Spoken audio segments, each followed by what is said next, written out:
Welcome back to Power Panel 365. This is your host, Star Coates.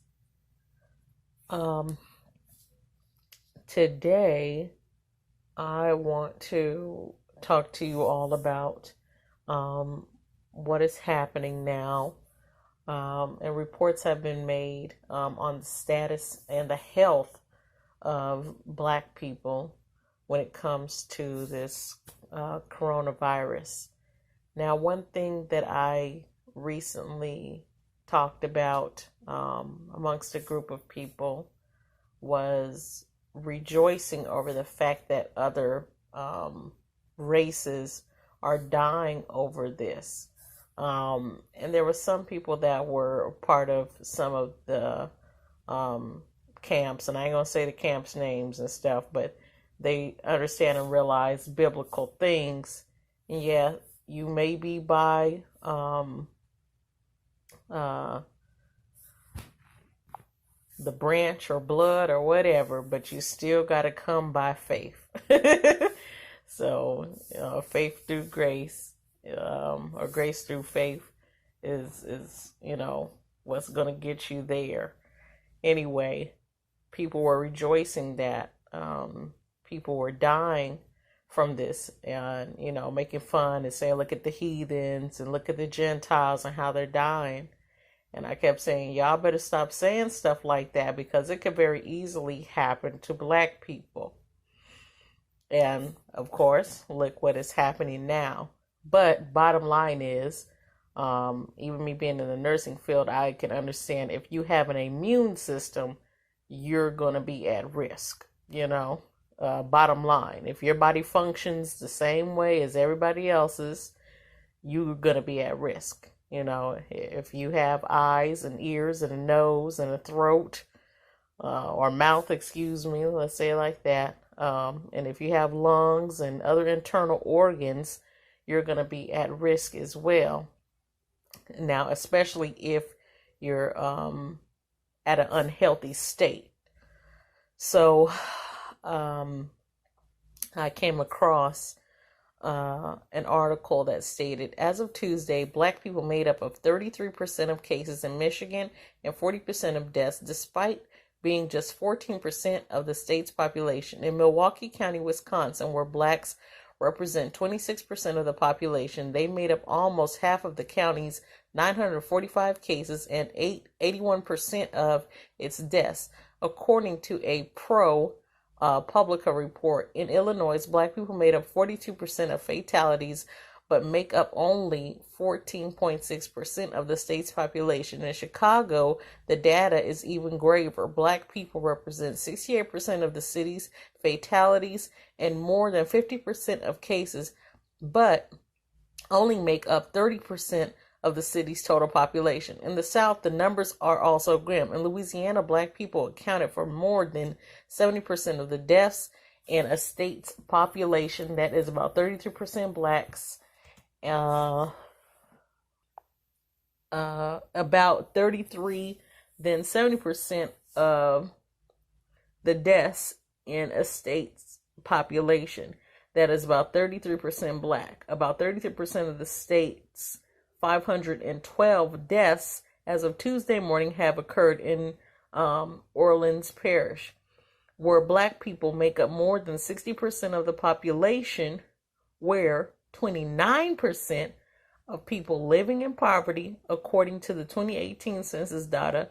Louisiana's first teen death, also one of the first teens deaths in the nation, was of 17-year-old New Orleans resident Jaquan Anderson. Jaquan Anderson, and aspiring NFL player, according to the local reports. Now, y'all forgive me for saying Jaquan Anderson like that, but I just, whatever.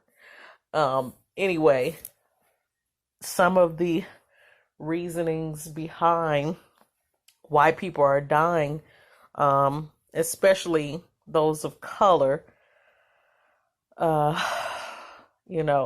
we've gone over this over and over and over again. The behaviors of people, how they live, the areas that they live in, the type of finances that they have, their hygiene, the way that they share things, and I'm talking about people that don't take, they don't take showers very often. They don't wash their hands very often. They don't bathe their children very often. Um, they don't clean up very often. You don't see people sanitize their homes a lot, declutter, washing their clothes, so all these types of things go into play. Um, as well as the other daily hygiene, making sure you brush your teeth and wash your face, and washing your hair, washing your body, in general. And I'm not saying that it just has to be that this is like everybody, because there are some people that practice, great hygiene, and that practice housekeeping, really good housekeeping. So I'm not saying that this is everybody, but I have come in contact with a lot of people that do not practice these types of things. And how dare you go to their home and, look at their couches, and don't want to sit down because the couches are filthy. You don't really want to touch the doorknobs because the doorknobs are filthy, or the walls are black, and just, y'all know what I'm talking about. Some of y'all know exactly what I'm talking about. And I'm not trying to be rude, but that type of thing, festering germs, you know what I'm saying? That type of thing is something that it's a common thing. You go in people's kitchens. Sometimes the walls are very dark, oily. They don't clean their stoves. They don't clean underneath.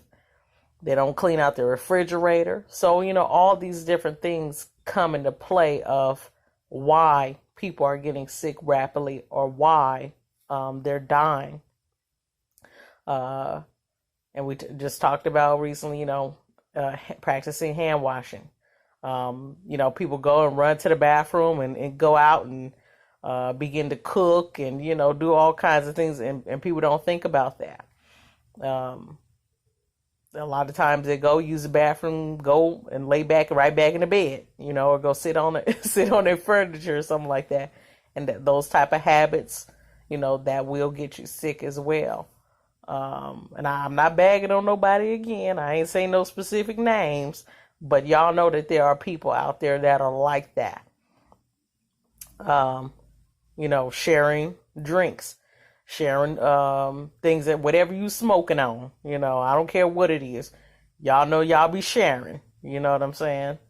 So that type of thing could happen. And I know if you've grown up in a ghetto neighborhood or a project or whatever, that was our daily things. You go outside, or fresh when you wake up in the morning, people roll up and want to drink, and that type of thing, those bad habits. And plus, you're not doing your body any good anyway, because your immune system is not built up enough on top of that. Then we don't teach the kids, if they're seeing that, we're not teaching them the good habits either. A lot of people, another thing is taking multivitamins, taking your vitamins, making sure that you're exercising, that your health is good in general. And I'm not saying that, even if you are a little heavy, sometimes a little weight is fine, but being, obese, that is going to be another downfall for a lot of people that are too heavy for their frame.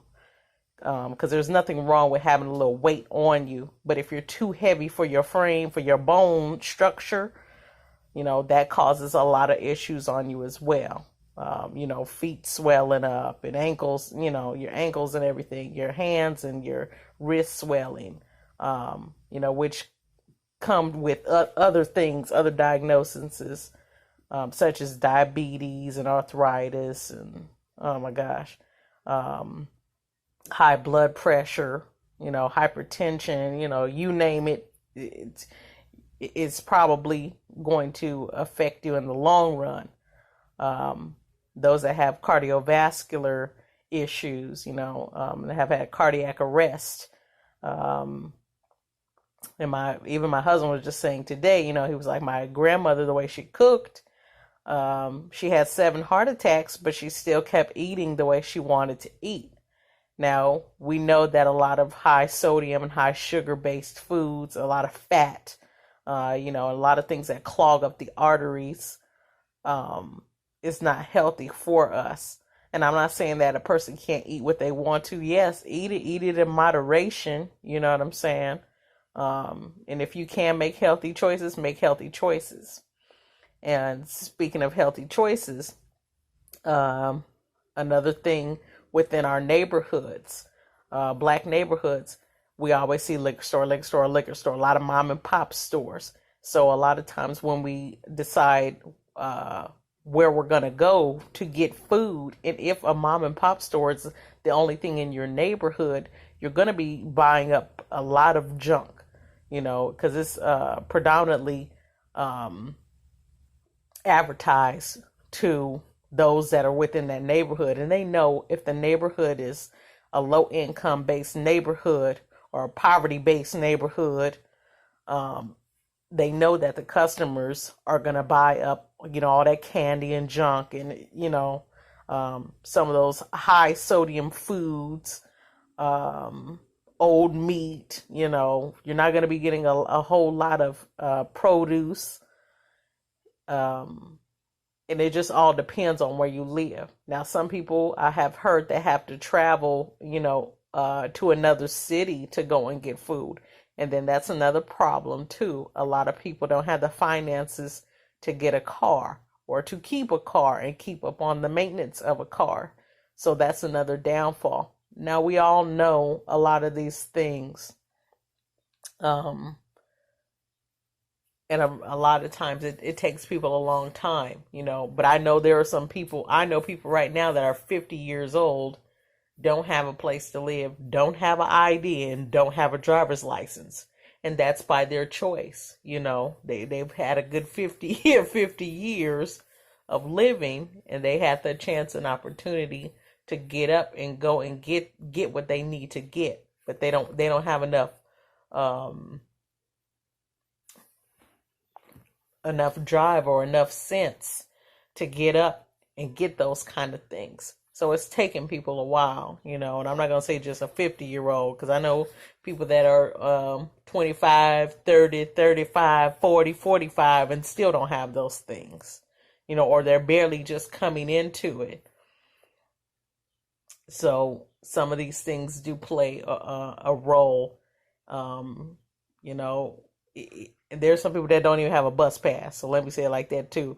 If you live in a city where you can't get on the bus, of course, do your best with the way that things are going right now.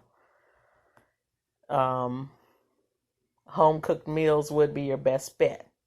Now, we know that there are a lot of fast food chains that are placed in black neighborhoods. So sometimes people are susceptible to, what's already right there in their neighborhood. They're subjected to it. Excuse me. And some people feel like they have no choice, but that's what they got to eat, or that's what they prefer over time. So if you're eating a lot of Mickey D's and all that stuff, and BK and all those places, if you're eating a lot of that stuff, you're gonna be feeling, the aftermath of eating that type of food all day long, all the time.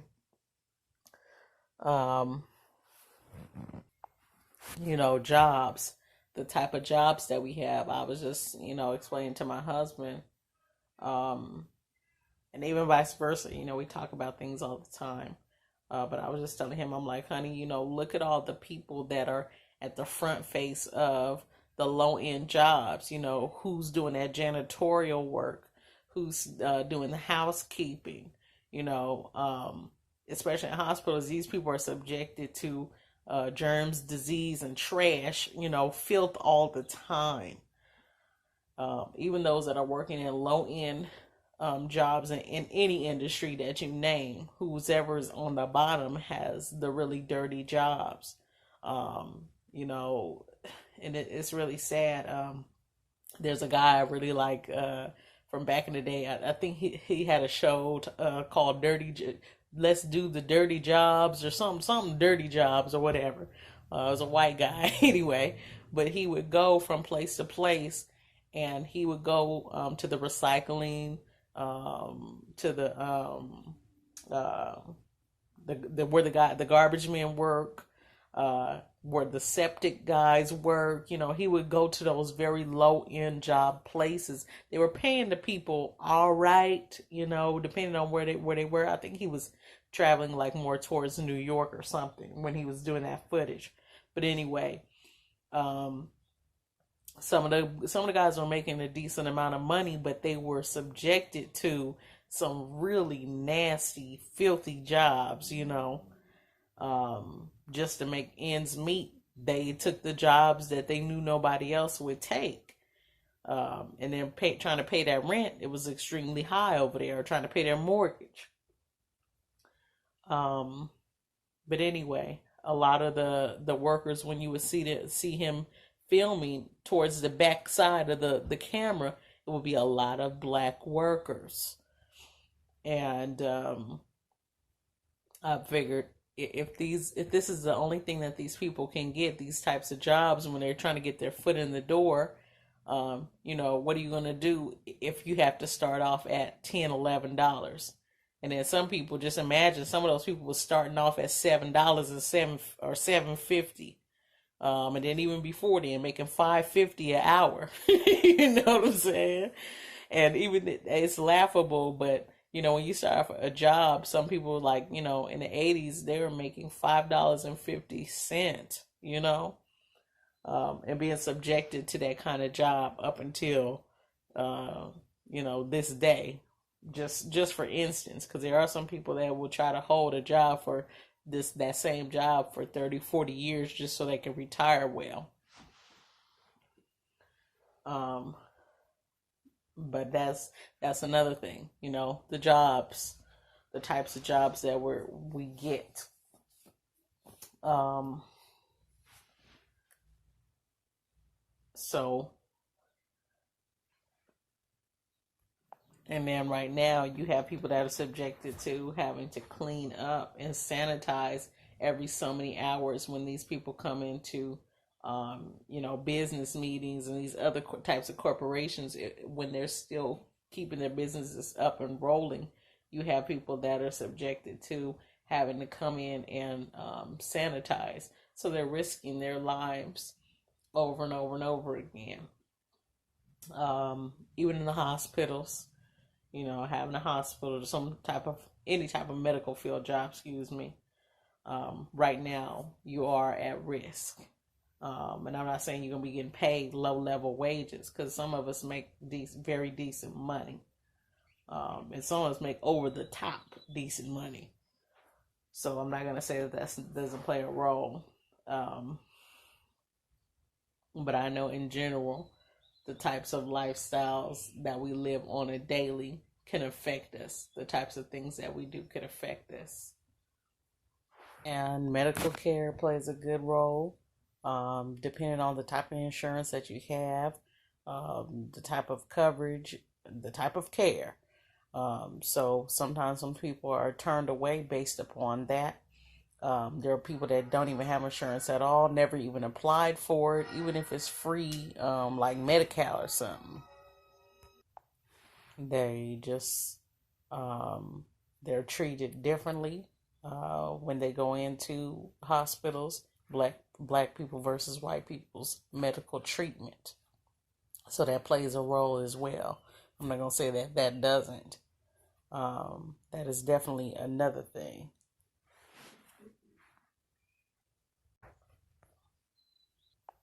So I'm asking you guys, you know, just to be as safe as you possibly can, of course.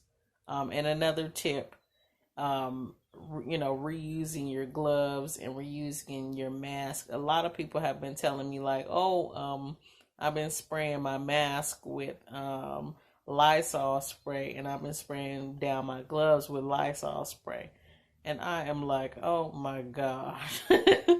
You're gonna make your mask ineffective because it has so many chemicals, that you're spraying. That aerosol already did. It's already studies have been done on it. When you're spraying the aerosol, excuse me, and you're inhaling it, you will weaken your immune system just by inhaling that stuff.